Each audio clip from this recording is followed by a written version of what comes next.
मैं सुबह एक बार 2:30 बजे उठा तो सोचने लगा कि आज कटनी का पर्व है और इस कटनी का पर्व में मैं सोच रहा था कि परमेश्वर किस तरह से हमें आशीष किया है ना।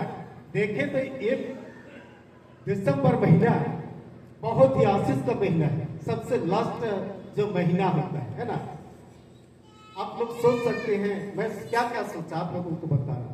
सोचा कि इस महीना में कितना हमारे जीवन के लिए आशीष है कि हम कितने खूब नसीब, हमारे खेती बाड़ी को किस तरह से परमेश्वर ने आशीष किया। ये खुशी है ना, हमेशा हंसवा खुशी से पकड़ के आप धान काटने के लिए गए हैं। और दूसरी बात कि इस महीना से ही यीशु मसीह की आगमन की तैयारी, उसका भी हमारे आसपास में तो बाजा नहीं बजता है, लेकिन रांची शहर में जाइए तो 10 बजे से बजते बजते और 10 बजे रात तक बजता है। ऐसा लग रहा है कि इतना माहौल, इतना पर्व का ही माहौल है। आज हम लोग के यहाँ तो किसी के घर में उस तरह का बाजा। ये तीसरा की शादी विवाह का भी तैयारी है कि नहीं, कितना आशीष है कि नहीं। आप लोग अपने जीवन में अनुभव किए कि नहीं, कितना आशीषमय जीवन है कि परमेश्वर ये तमाम प्रकार की आशीष से हमें आशीषित किया है। तो इस तरह से आज हम लोग कटनी का पर्व मना रहे हैं और इसमें लभ्य व्यवस्था की किताब अगर 23 इसका 9 वचन में इस पर्व को मनाने के लिए कोई व्यक्ति नहीं कहा है। परमेश्वर स्वयं वचन के माध्यम से हमें कहता है कि जब उस देश में प्रवेश करोगे और खेत काटोगे तो पहले उपाज याजक के पास ले आना।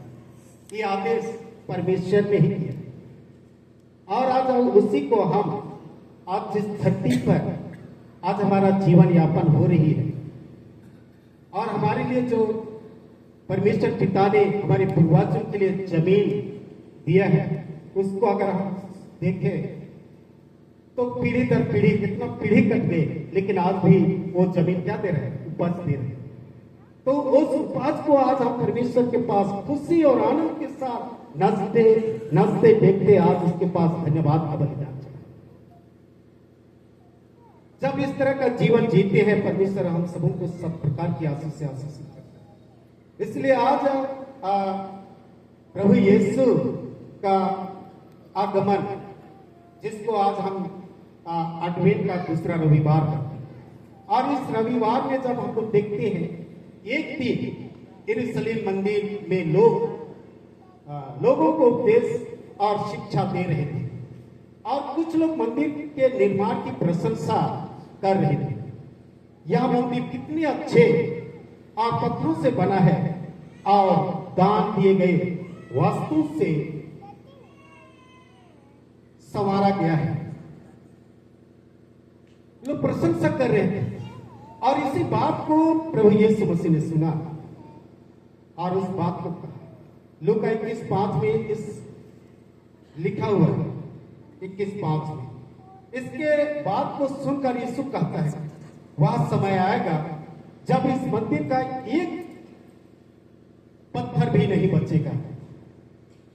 जितना अच्छा सुंदर मंदिर बना है इसमें से एक भी पत्थर नहीं बचेगा जो तोड़ा ना जाए। और उस 70 AD में वो मंदिर क्या हो गया, ध्वस्त किया गया। जो बड़ा बड़ा पत्थर से मंदिर का निर्माण किया गया था, प्रशंसा कर रहे थे लोग, आज उस मंदिर को 70 AD में नष्ट कर दिया गया, ध्वस्त कर दिया। आज उसी तरह से आज हम लोग उस मंदिर यरूशलेम मंदिर के स्थान पर अपने आप को देखें। ये भी आप परमेश्वर का मंदिर है, जिसको 1 कुरिन्थियों 16 में हम लोग पढ़ते। क्या तुम नहीं जानते कि तुम परमेश्वर के क्या हो, मंदिर हो। ये मंदिर भी अगर परमेश्वर की इच्छा के अनुसार नहीं चलेंगे तो क्या हो जाएगा, नष्ट हो जाएगा। इसलिए आज हमें इस मंदिर को हमें किस तरह से संवारना है अपने आप में। देख, इस बात को सुनकर यीशु कहता है वह समय आएगा जब इस मंदिर का एक पत्थर भी नहीं बचेगा जो तोड़ा ना जाएगा। इस पर लोग उससे पूछे वह समय कब आएगा। अब इस बात को सुनकर लोग पूछ रहे थे कि वह समय कब आएगा। यीशु उसी समय बतलाते हैं उसके आने के पहले ये चिन्ह तुम्हें दिखलाए देंगे।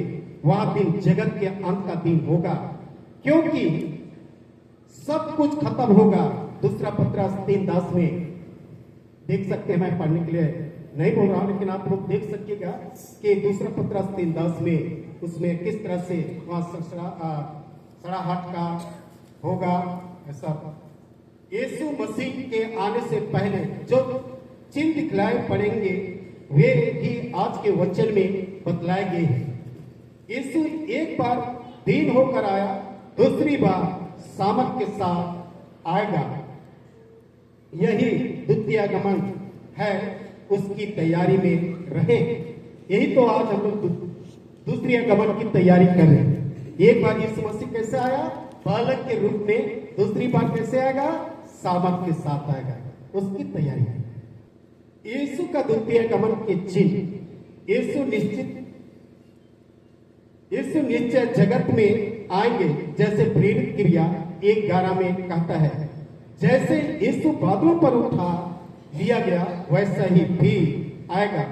यह प्रमाणित करता है लूका 21:33 में, है ना। आज वचन में पढ़े कि आकाश और पृथ्वी टल जाएंगे, परंतु मेरी बातें बिना पूरा हुए नहीं टलेंगे। आज आकाश और पृथ्वी जो देख रहे हैं ना, ये क्या हो जाएगा? जल जाएगा, सड़ जाएगा, गिर जाएगा, लेकिन परमेश्वर का वचन जो कहा हुआ है कभी जब तक पूरा नहीं होगा तब तक टालेगा। ऐसा सामर्थ्य वचन। यीशु का द्वितीय आगमन निश्चय होगा और आने से पहले चिन्ह प्रकट होंगे।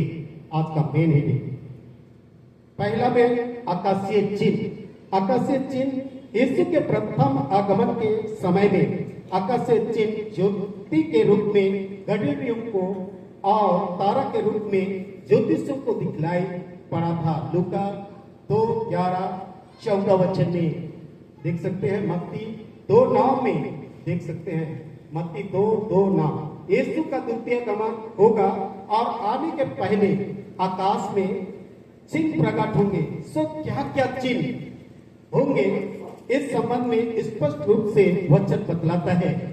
सूर्य, चांद और तारे गणों में चिन्ह दिखलाए पड़ेंगे, है ना। सूर्य और चांद और तारे गणों में क्या दिखला देंगे? चिन्ह दिखला देंगे। और ये जो अभी अंधकार हो जाएगा, इसलिए चीन देश में एक सूरज कृत्रिम रूप से बनाया गया कि ताकि वो प्रकाश दे सके।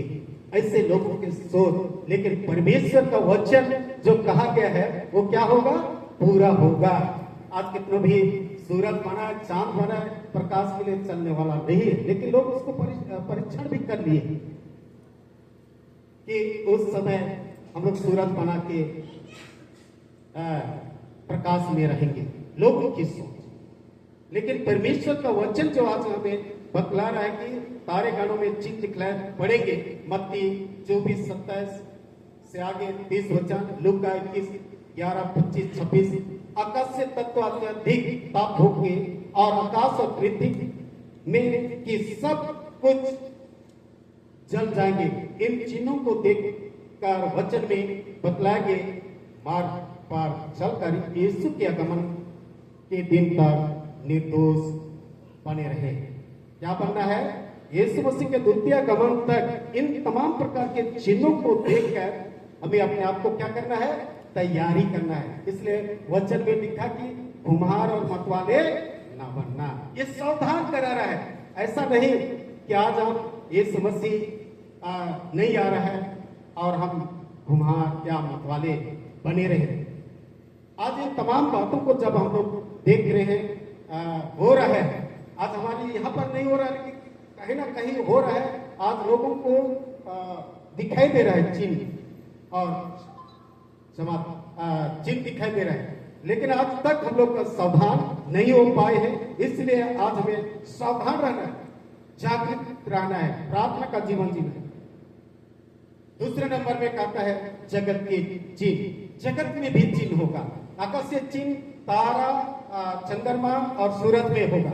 जगत के चिन्ह में क्या होगा? द्वितीय गमन के पहले जगत में भी चिन्ह प्रकट होंगे। हंसी ठट्ठा करने वाले बहुत होंगे। दूसरा पत्रस 3:3 में पढ़ सकते हैं। कैसे हंसी ठट्ठा करने वाले लोग हैं? ये बेकार का अफवाह का बात बोल रहे हैं, है ना? उसमें साफ साफ लिखा है हंसी ठट्ठा, जाति जाति और राज्य राज्य पर चढ़ाई करेगा, केस मुकदमा होगा और जेल में डलवाएंगे। ये लूका 21:10-12 में लिखा है ना? आज हम लोग इस वचन को जब मैं देखा तो सच में आज हम लोग जाति जाति, आज क्रिश्चियन में भी लड़ा है, जेल भी जा रहे हैं, कई तरह का आज हम लोग समस्या से गुजर रहे हैं। यहाँ पर लिखा है केस मुकदमा होगा और जेल में डलवाएंगे। वो अपने ही लोग, दूसरे लोग नहीं। ये सारी चीज आज हो रहा है, इसलिए आज हमें सावधान रहना। जिसको लूका 21:10-12 वचन में लिखा है, माता पिता पुत्र पुत्री भाई बहन रिश्तेदार सब पर से विश्वास उठ जाएगा, है ना? ये जो आज हम लोग भाई बहन माता पिता पुत्र पुत्री ये सब रिश्तेदार से आज हम लोग है और एक दूसरे के कहने पर क्या कर रहे हैं? विश्वास कर रहे हैं। ये सारे विश्वास क्या हो जाएगा? उठ जाएगा। मैं नहीं बोल रहा हूं, लूका रचित सुसमाचार 21:16 को पढ़ लीजिए। भाईचारे का आपसी प्रेम ठंडा पड़ जाएगा, है ना? भाईचारे का आपसी प्रेम क्या हो जाएगा? ठंडा पड़ जाएगा। जो आज हम लोग बैठ के आज एक साथ बातचीत करते, एक साथ भोजन करते थे, एक साथ पर्व उरब मनाते थे, दूसरे को निमंत्रण देते थे, आज हो रहा है वैसा? हमारे पुरखा, हमारे माता पिता लोग गरीबी में ही जीवन यापन कर रहे थे, लेकिन वे एक दूसरे को, पड़ोसी को क्या करते थे? निमंत्रण करते थे कि नहीं करते थे? करते थे। लेकिन आज हम लोग निमंत्रण करते हैं। अब आज बोलते हैं सबका घर में तो रोटी पीता वही बनता है, लेकिन प्रेम नहीं है ना। तो इस तरह से आज हम लोग रोटी पीठा वही है, लेकिन प्रेम आज दिखाई नहीं देता है। आज रोटी पीठा के लिए नहीं बुलाते हैं, पर अपना प्रेम को एक दूसरे को बांटते हैं। तो ये चीज आज नहीं हो पा रहा है। आज हमारे पुत्र पुत्री लोग ही आज अपने माँ बाप से बातचीत नहीं करते। किससे बात करते हैं? मोबाइल में, है ना? कितना अलग हो गया। पहले के माँ बाप लोग अपने बाल बच्चों को एक साथ बैठा कर बतलाते थे, कहानी के तौर पर या किसी और भी तौर पर शिक्षा देते थे। लेकिन आज हम लोग का बाल बच्चे लोग हमारे समय में दिखेगा तो कितना अंतर हो गया। आज बच्चे लोग तो हमारे बात को नहीं सुनते हैं, बैठते भी नहीं है, मोबाइल में लगे रहते हैं। तो कितना अंतर हो रहा है। ये प्रभु जो वचन कहा गया है, सबका प्रेम क्या हो जाएगा? ठंडा पड़ जाएगा। मत्ती 24:12 में यीशु दृष्टांत में भी अंजीर के पेड़ों को देखो, जब नए कोपले निकलने लगते हैं तो कहते हो कि ग्रीष्मकाल निकट है ना? जब दुबर का पेड़ में कोपले आती है, बालक पत्ता आता है, तो हम लोग समझ लेते हैं कि ग्रीष्मकाल, गर्मी का दिन निकट है। और भी पेड़ के बारे में हम लोग देख लेते हैं और उसमें कोपले आते हैं, तो उसको आज हम लोग समझ सकते हैं। तो आज यीशु मसीह का जो कहा हुआ वचन है, उसको आज हमें क्या करना है?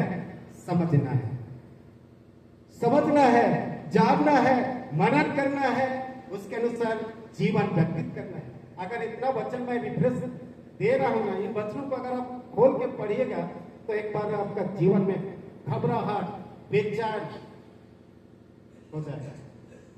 इतना भारी भारी आकाश के तारे गिर जाएंगे, पूरे पृथ्वी जल जाएंगे।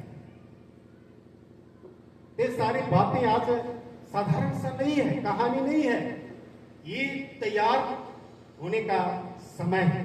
इसलिए हम लोग भी जैसा भी आज 2025 हम लोग का खत्म होने वाला है, एक महीना ही बाकी है, और जन्म से लेकर 2025 तक जैसा भी हम लोग जीवन यापन किए, जैसा भी, लेकिन आज हम लोग को तैयारी रहना है। पिछले जीवन को याद नहीं करना है, पर आज हमें क्या करना है? सुधारना, पश्चातापी मन जीवन जीना है। पिछले जीवन को देखना नहीं है। अगर पिछले जीवन, इसलिए मैं पिछले बार वचन में यशायाह 45 का 18 में एक बात को पढ़िए तो। अब बीती हुई घटनाओं का स्मरण मत करो, हाँ ना प्राचीन काल की बातों पर मन लगाओ। हाँ, क्यों कहा है था? बीती हुई घटना को स्मरण मत करो और प्राचीन कालों की बातों पर मन मत लगाओ। क्यों कहा हो? अगर हम बीती हुई घटनाओं को, परंपरा को ही याद करते रहेंगे कि पुरखा लोग ऐसा ही करते थे इसलिए ऐसा ही करना, तो चलेगा? हमारे पुरखा लोग ऐसा ही करते थे, मतलब दिया बत्ती भी जलाते थे इसलिए हम लोग भी जलाएंगे। ऐसा करते रहेंगे, पिछले घटनाओं को याद करेंगे तो आगे नहीं बढ़ेंगे। कुछ भी बात को आप अगर पिछले बातों को याद करेंगे तो हम तो बढ़ नहीं पाएंगे। बढ़ना है, पिछले बातों को हमें छोड़ के आगे की ओर देखना है।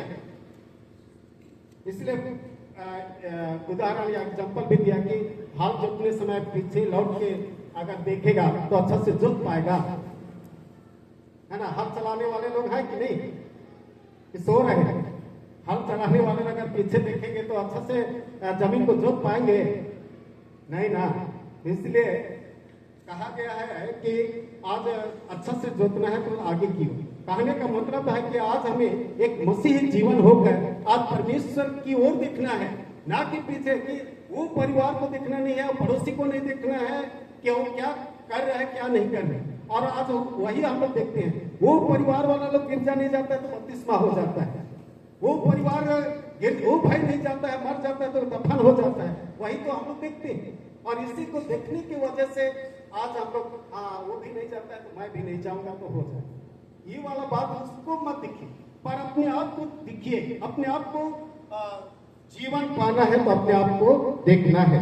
इसलिए आज यहाँ पर एक एग्जाम्पल के रूप में हमें दिया कि अंजीर के पेड़ों को देखो, ज्यों ही उनमें कोपले निकलती है तो तुम देखकर आप ही जान लेते हो कि ग्रीष्म काल निकट है। ये सारी चीज आज हम लोग छोटे छोटे बातों को आज समझ सकते हैं, तो प्रभु यीशु मसीह का कहा हुआ वचन को भी आज हमें समझना है। ऐसे ही सारे जगत चिन्ह प्रकट हो तो यीशु का आगमन निकट है। ऐसे ही चिन्ह जो प्रकट होगा तो यीशु का आगमन निकट है। तैयार हो जाना, इतना तो निश्चित है कि यीशु आने वाला है। आकाश से और जगत के चिन्ह प्रकट हो रहे, सो यह भी सच है कि वे कब आएंगे कोई नहीं जानता। कोई नहीं जानता है, ना स्वर्ग के दूत और ना पुत्र, केवल पिता ही जानता है, जिसको मत्ती 24:36 में लिखा है। कौन जानता है? पिता, है ना। पुत्र भी नहीं जानता है, पवित्र आत्मा भी नहीं जानता है कि कब आएगा, लेकिन कौन जान रहा है? पिता। और ये सारे चिन्ह जो आज यीशु मसीह कहा कि चिन्ह को देख लेना, समझ लेना कि प्रभु का आगमन निकट है। आइए आज हम लोग उस द्वितीय गमन की तैयारी करने पाए। जिस तरह से पिछले वचन में लिखा हुआ था कि जितने लोग तैयार थे जब यीशु मसीह यरूशलेम में प्रवेश किए, सब लोग क्या किए? स्वागत किए, है ना। सब लोग स्वागत किए। जिसके पास जैसा था, जो अमीर था वो लोग कपड़ा बिछाए, जो गरीब लोग थे क्या बिछाए? डाली। स्वागत किए। और बहुत सारे लोग बुद्धिमान व्यवस्था या शास्त्री लोग थे, वे कुछ नहीं बिछाए। क्यों? क्योंकि वे सोचते थे कि यीशु मसीह राजा के रूप में आएगा, घोड़ा या हाथी में प्रवेश करेगा, उनका इंतजार था। लेकिन जो लोग आज अपने आप को तैयार किए थे, वे अब बिछाकर स्वागत किए। आज हमारे पास सोना चांदी कपड़ा लता या डाली बिछाने की आवश्यकता नहीं है। अपने मन हृदय को यीशु मसीह के लिए दे देना है, बिछा देना है, ताकि आज इस मन मंदिर में प्रभु की उपस्थिति हो और द्वितीय गमन तक हम लोग निर्दोष और निष्कलंक बने रहे। तो आइए आज ये दिन और ये समय हम लोग को बता रहा है, भयानक होगा जो आप आज हम लोग ऐसा सुन रहे हैं। पता नहीं सब उसी दिन से कहा हुआ, ऐसा हम लोग देख रहे हैं, ऐसा सोचते हैं, लेकिन ये भयानक दिन आएगा। परमेश्वर कहा हुआ वचन कभी नहीं था। आकाश और पृथ्वी हिल जाएगा, टल जाएगी, लेकिन प्रभु का कहा हुआ वचन कभी नहीं टलेगा, पूरा होगा। इसलिए आज आपको हमको सावधान रहना है, जागृत रहना है, प्रार्थना का जीवन जीना है, तैयारी का जीवन जीना है। जिस तरह से आज हम इस कटनी पर्व को मनाने के लिए यहाँ पर देख रहे हैं कितना अच्छा से सजाया गया है, कितना तैयारी, उसी तरह से अपने मन हृदय आत्मा को हमें सजाना है, तैयार करना है, ताकि जब भी प्रभु यीशु मसीह आए उसका स्वागत करने पाए। आज हमारे मंदिर परिवार में बालक बपतिस्मा है, इसलिए आज वचन हमें कहता है कि जितनों ने मसीह यीशु पर विश्वास किया मसीह को पहन लिया, है ना। गलाती 3:17 से 28 वचन में लिखा है कि जितनों ने इस पर विश्वास किया मसीह को क्या कर लिया, पहन लिया। तो आज पहनने की बातें आज हम लोग सभी लोग जानते हैं, हम लोग पहनने के बारे में जानते हैं ना, कपड़ा लता हम लोग पहनते तो कपड़ा के बारे में जानते हैं कि नहीं जानते? यस में बोलिए ना, कम से कम जानते हैं ना। क्या है? उल्टा और सीधा है। उल्टा कितने लोग पहनते हैं? उल्टा कोई नहीं। हाँ, कोई नहीं पहनते हैं ना, वेरी गुड। तो आज इसी तरह से मसीह यीशु को पहन लेने का अर्थ है जैसा मसीह यीशु का स्वभाव है वैसा तुम्हारा भी स्वभाव, ये है पहनना। आज यीशु मसीह किसी से लड़ा नहीं, किसी के प्रति क्या नहीं किया, किसी को इनकी दृष्टि से नहीं देखा, सबको प्रेम किया, और यही है आज पहनना। इसलिए आज बपतिस्मा साधारण नहीं है। हम लोग सोच लेते हैं कि अरे बपतिस्मा दिलवाना है, इतना ही केवल सोच रखते हैं, लेकिन आज यीशु मसीह को पहनने के लिए नहीं सोचते। आज यीशु मसीह को पहनना मतलब हमारे जीवन में लड़ाई झगड़ा ईर्ष्या द्वेष क्या आना चाहिए। यीशु मसीह के जीवन को हम यीशु मसीह पर विश्वास करते हैं, उसका फॉलोअर है, उसके वचन पर विश्वास करते हैं, तो आज हमारा जीवन इसी तरह से होना चाहिए, तभी ना हम मसीहा कहलाएंगे। नहीं तो ये सब फॉर्मेलिटी है। आज ख्रिस्तान हो गए, ख्रिस्तान इतना तक ही रहे। इसलिए आज हमें परमेश्वर का वचन जो कहा गया है उस पर विश्वास करें और इसके इच्छा के अनुसार जीवन व्यतीत करें। आज इस एडवेंट काल के दूसरे रविवार में पवित्र प्रभुभोज या बियारी भी बाइबल हमें कहता है धन्य वे हैं जो धर्म के भूखे और प्यासे हैं प्रेम किए जाएंगे, है ना। आज हम अपने आप को जिस तरह से शरीर के लिए भूख होते हैं उसी तरह से आत्मिक जीवन के लिए भी क्या बनना है, भूखा प्यासा बनना है, ताकि हम तृप्त हो। आज वचन के भूखे और प्यासे बनना है, यीशु मसीह के खोजी बनना है, वो ना भूख और प्यास। शरीर का भूख प्यास को जानते हैं तो आत्मिक जीवन की भूख प्यास को भी जानते हैं। आज हम लोग मैं बहुत जगह पर देखता हूँ, बहुत ऐसा लगता है कि जबरदस्ती पादरी बुला के प्रभु यीशु मसीह का देह और रोटी, हम उसका भूखा नहीं बने। अपने आप को तैयार करें कि कब शादी विवाह में आप लोग जाते हैं ना, जब देरी होता है तो कैसे करते हैं हम, लाइन काट करके, लेकिन यहाँ पर आने के लिए कैसे करते हैं, पीछे पीछे। इसलिए आप ऐसा अपने आप को हमें भूख और प्यासा बनना है कि हम कब प्रभु यीशु मसीह का देह और लहू खाएं कि मैं उस अनंत महिमा के लिए तैयार हूं। इसलिए बाइबल हमें कहता है कि जो मेरा मांस और लहू खाएगा पिएगा अनंत जीवन है ना। आज अनंत जीवन किसका है, उसका मतलब आप सबों का है। आज जितने लोग यीशु मसीह पर विश्वास करते हैं, यीशु मसीह के वचन पर भरोसा रखते हैं, इसलिए भजन नंबर 125:1 में लिखा है जो यहाँ पर भरोसा रखते हैं, क्या लिखा है, जो यहाँ पर भरोसा रखते हैं वो सिय्योन पर्वत के समान है ना। आज यहाँ पर या परमेश्वर या यीशु या तो वचन पर भरोसा रखते हैं, वो लोग कैसे हैं, सिय्योन पर्वत के समान है, जो टालता नहीं, वह सर्वदा बना रहता है। उसका वचन आज हमारे हृदय में है, उसका सामर्थ आज हमारे जीवन में है। आज उसका वचन रहेगा तब न सामर्थ पाएंगे। अगर उसका वचन को आज सुन के चले जाते हैं और वही संसारिक जीवन में आज जीवन निर्वाह करेंगे तो रहेगा नहीं, रहेगा। उसके साथ बने रहने के लिए आज वचन है, उस वचन को पढ़ना, प्रार्थना का जीवन जीना और बुराई से अलग रहना ही तो जीवन है। और उसी जीवन के लिए आज इतने सारे लोग हम लोग आए हैं और तैयारी कर रहे हैं कि जब भी यीशु मसीह आए उसके साथ मिलने का। ये तमाम वचनों के द्वारा से प्रभु आप सबों को बहुत बहुत आशीष दें। आमीन।